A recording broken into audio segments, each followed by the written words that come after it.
లక్ష్మీ కటాక్షం కలగాలంటే పాటించాల్సిన పద్ధతులు ఇవే. హిందూ మతంలో లక్ష్మీదేవి అంటే ధనానికి ప్రతిరూపం. ధనదేవతగా భావిస్తారు. అలాంటి లక్ష్మీదేవి కటాక్షం కోసం కొన్ని పద్ధతులు తప్పకుండా పాటించాలంటారు జ్యోతిష్య పండితులు. ఆ వివరాలు మీకోసం. ఏ ఇంట్లో అయితే లక్ష్మీదేవి కటాక్షం ఉంటుందో అతని జీవితంలో ప్రతి సుఖం, ప్రతి సౌకర్యం కలుగుతుంది. ఎవరికైతే లక్ష్మీదేవి ఆశీస్సులుంటాయో ఆ వ్యక్తి ప్రతి కోరిక నెరవేరుతుంది. ఆధ్యాత్మిక గ్రంథాలు, జ్యోతిష్యంలో కూడా లక్ష్మీదేవి మహిమ, దేవిని ప్రసన్నం చేసుకునే చాలా మార్గాల గురించి ప్రస్తావన ఉంది.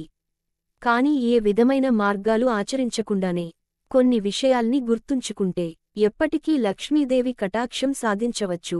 జ్యోతిష్యశాస్త్రంలో కొన్ని చెడు అలవాట్ల గురించి ప్రస్తావన ఉంది. ఆ అలవాట్లతో ఆ మనిషి నాశనమైపోతాడు.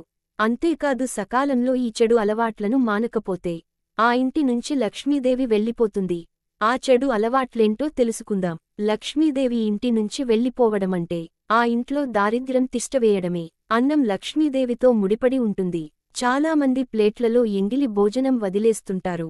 అన్నం వృధా చేయడం లక్ష్మీదేవికి అస్సలు ఇష్టముండదు. అన్నాన్ని పాడు చేస్తే ఇంట్లో, కుటుంబంలో దరిద్రం వెంటాడుతుంది. ఈ జాగ్రత్తలు సదా పాటిస్తే లక్ష్మీదేవి ఎప్పటికీ ఇంట్లోనే ఉంటుంది. సుఖ సంతోషాలు, సంపద లభిస్తాయి. ప్రతిరోజూ సూర్యోదయం కంటే ముందు నిద్ర లేవడం ఉత్తమమని ఉంది.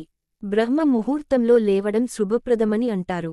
ఏ వ్యక్తి అయితే సూర్యోదయం కంటే ముందే నిద్ర లేస్తాడో అతనిపై లక్ష్మీదేవి కటాక్షం ఉంటుంది, లేకపోతే ఉండదు. అటు సాయంత్రం వేళ నిద్రపోవడం కూడా అశుభం.